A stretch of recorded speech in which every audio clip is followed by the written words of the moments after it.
अगर आपको लगता है कि आपकी ज़िंदगी में कुछ भी अच्छा नहीं हो रहा है, आपकी मेहनत की कोई कद्र नहीं है और आपके सपने भी पीछे छूट गए हैं, तो बस 5 मिनट मेरी एक बात सुनिए। क्योंकि हो सकता है कि ज़िंदगी में जिसे आप साधारण समझ रहे हो वही एक खूबसूरत कहानी लिख रही हो। रुकना मत, क्योंकि कहानी अभी बाकी है। कोई बड़ी सफलता मिले, कोई बड़ी उपलब्धि मिले जिससे हम जीवन में कुछ पा सकें, खुश हो सकें परिवार के साथ, पर ऐसा कुछ नहीं है। क्योंकि हमें छोटी छोटी खुशियों में ही परिवार के साथ खुश रहना होता है और ये बहुत ज़रूरी भी है। क्योंकि सफलता तुरंत नहीं मिलती, उसके लिए कोशिश करनी पड़ती है और ये जीवन बहुत कठिन है, बहुत मेहनत करनी पड़ती है और सबकी लाइफ एक जैसी नहीं है। लेकिन सच तो ये है कि हर बड़ी खुशी के पीछे हर छोटी चीज़ का ही हाथ होता है।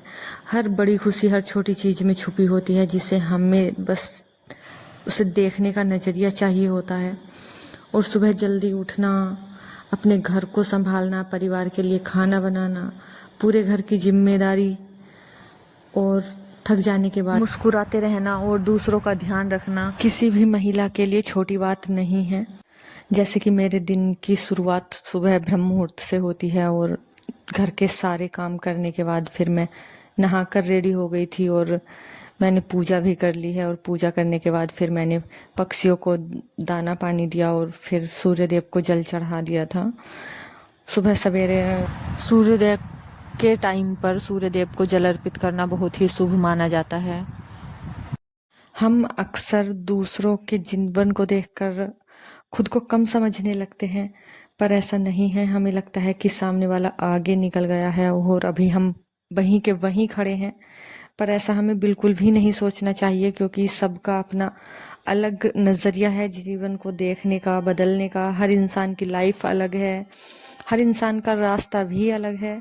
किसी की सुबह देर से शुरू होती है, किसी की सुबह सूरज निकलने से पहले ही शुरू हो जाती है। किसी की लाइफ में बाहर की दुनिया की चमक ज्यादा है और किसी की लाइफ में खूबसूरती। हमें अपने आसपास अक्सर ऐसे लोग मिल जाते हैं जो ओवर एक्टिंग ज्यादा करते हैं, चमक धमक दिखाते हैं दूसरों को, पर ऐसा कुछ भी नहीं है। वो सब खोखलापन होता है उनकी लाइफ का।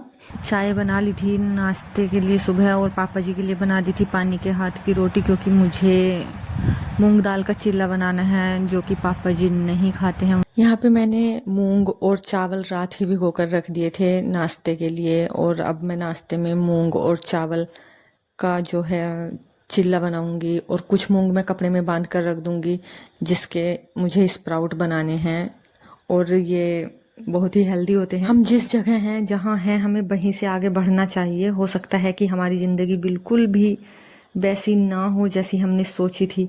हो सकता है कुछ सपने अभी अधूरे हों, कुछ इच्छाएं अभी पूरी ना हुई हों, लेकिन इसका मतलब ये बिल्कुल भी नहीं है कि हमारी कहानी अभी ख़त्म हो गई है। जब तक सांस है तब तक हमें उम्मीद नहीं छोड़नी चाहिए, और जब तक उम्मीद है तब तक शुरुआत करने की गुंजाइश भी बाकी होती है। हमें दूसरों को देखकर, दूसरों की बातें सुनकर कभी भी हिम्मत नहीं हारनी चाहिए, क्योंकि हिम्मत का उम्र से तो कोई लेना देना कभी भी नहीं है।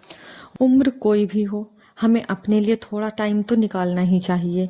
क्योंकि परिवार की देखभाल करते करते हम कई बार खुद को ही भूल जाते हैं। खुद को खुश रखना, खुद का ध्यान रखना, ये कोई स्वार्थ नहीं है। अपना खुश रहना भी उतना ही जरूरी है जितना घर के हम फैमिली मेंबर्स का ध्यान रखते हैं। और जीवन में बदलाव लाने के लिए तो ये बहुत ज़रूरी है। कोई भी कदम उठाने के लिए हमें इसकी शुरुआत खुद से ही करनी होती है। बस हर दिन खुद को एक छोटा सा वादा करना होता है कि आज मैं थोड़ा बेहतर करूंगी, आज मैं थोड़ा अच्छा करूंगी अपने लिए। और जिस दिन इंसान खुद पर विश्वास करना सीख जाता है ना, तो जिंदगी बदलना शुरू हो जाती है। हो सकता है कि मेहनत तो थोड़ी ज़्यादा हो, पर जब हम मेहनत करते हैं ना तो मज़ा आने लगता है। कुछ भी काम हो, कोई भी काम हो, मन से करते हैं ना तो उसमें हमें सफलता ज़रूर मिलती है। हमारी लाइफ की कीमत इस बात से तय नहीं होती कि लोग हमारे बारे में क्या सोचते हैं। हमारी कीमत हमारे दिल से, हमारी मेहनत से और हमारी सोच और संघर्ष से शुरू होती है। इसलिए हमेशा मुस्कुराइए और आज ही ये एक्सेप्ट कर लीजिए कि कल के लिए मेहनत हमें आज ही करनी है। सबसे पहले तो ना खुद को कम समझना छोड़िए। हम जो भी हैं, जैसे भी हैं, आज में हम जैसे भी जी रहे हैं, उसे खुद को स्वीकार करिए कि हम जैसे भी हैं। और हमारे सपने की तरफ हमारा जो छोटा सा कदम है जो हमने बढ़ाया है, वो अच्छा है और हम अच्छे से कर रहे हैं, तो ये सब हमें ना अच्छा लगने लगता है। जो भी काम हम करते हैं उसमें हमारा मन लगने लगता है और वो हमारा काम परफेक्ट तरीके से हो जाता है। हमें कल को बेहतर बनाने के लिए आज को इग्नोर नहीं करना चाहिए, हमें आज को ही परफेक्ट तरीके से जी लेना चाहिए और हमें आज में ही जीना चाहिए जो हम हैं। मतलब प्लानिंग हमें अगले दिन की करनी है, लेकिन ये नहीं कि हम कल का सोचने के बाद हम आज को भूल जाते हैं।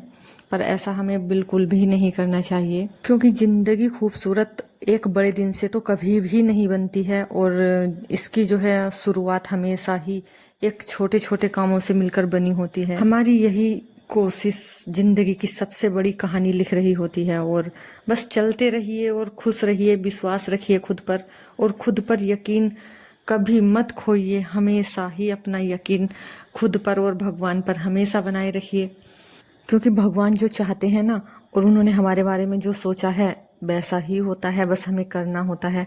क्योंकि हम कुछ भी अपने आप नहीं वो कर सकते, कि कहते हैं ना भाग्य हमारे हाथों में है, पर जब तक हम कुछ करेंगे नहीं तो भाग्य भी कुछ नहीं करता है। तो इसलिए हमें अपने कर्म तो करने ही पड़ते हैं। तो यहाँ मैंने आम की पेटी से सारे आम निकाल दिए हैं, ये पक गए थे। और कभी कभी तो तीज तक या तीज से पहले ही बाग के आम ख़त्म हो जाते हैं और कभी कभी रक्षाबंधन तक चलते रहते हैं। और ये मैंने कुछ आम जो है खाने के लिए भिगो दिए थे, क्योंकि ये कार्बेट के लगे हुए जो आम होते हैं तो ऐसे निकाल के खाने में ना ये जो है हेल्थ के लिए अच्छे नहीं होते। तो कमेंट करके ज़रूर बताइए किस किस के बाग के आम तीज तक चल रहे हैं और किसके रक्षाबंधन तक चलने वाले हैं और किसके तीज से पहले ही ख़त्म हो गए हैं। साथ ही साथ दोपहर के खाने का टाइम भी हो गया था और मैं दोपहर का खाना भी बना रही थी। बाहर कोई आ गया था तो फिर बीच में ही मैं चाय बनाने लग गई थी। तो चाय बनाई और चाय बनाने के बाद फिर मैंने पनीर की सब्जी बनाई, दाल चावल और फिर रोटी बना ली थी पानी के हाथ की। और गर्मी इतनी है ना बारिश के बाद भी, बस पूछे मत। दिन में बार बार बारिश आ जाती है, बूंद आती हैं बार बार, तो कपड़े भी जो है अंदर ही डालने पड़ रहे हैं। वैसे भी ज़्यादातर तो कपड़े हमारे अंदर ही सूखते हैं, क्योंकि एक तो बंदर हैं तो परेशान करते हैं, कपड़े ले जाते हैं वो उठा